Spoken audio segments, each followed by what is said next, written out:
தினம் ஒரு குரல் வரிசையில் இன்று அறத்துப்பாலிலிருந்து அதிகாரம் பொறையுடைமை.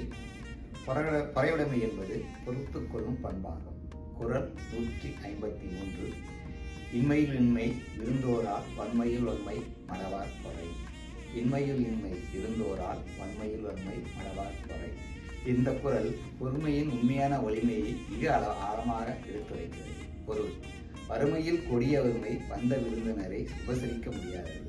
அதே போல வலிமையிலேயே பெரிய வலிமை அறிவிலிகளின் செயலிகளை பொறுத்துக் கொள்வது. பொருளின் விளக்கம்: இன்மையில் இன்மை என்றால் விருந்தினர் உபசரிக்க முடியாத நிலைவத்தான் உண்மையான வறுமையாகும். அதே போல வன்மை உண்மை என்றால் எல்லா வலிமைகளிலும் மிகப்பெரிய வலிமை செய்யாதவர்கள் செய்த தவறுகளை பொறுத்துக் கொள்வதாகும். நீங்கள் சிந்தித்து பாருங்கள். நீங்கள் உடல் பலத்திலும் இல்லை பணபலத்திலும் நீங்கள் அதிகமாக இருந்தாலும் மற்றவர்கள் உங்களை அவதூறாக பேசும்போது, அறிவில்லாமல் பேசும்போது அதை பொறுத்துக் கொள்வது சாதாரண விஷயம் கிடையாது. நாம் உடனடியாக பதிலடி கொடுக்க வேண்டும் என்று தோணும். ஆனால் அதையும் தாண்டி பொறுமையாக இருப்பது தான் சிறந்த வலிமையாகும். இதைத்தான் வள்ளுவர் சொல்கிறார்: பொறுமை என்பது பலவீனம் அல்ல, அது மிகப்பெரிய பலம்.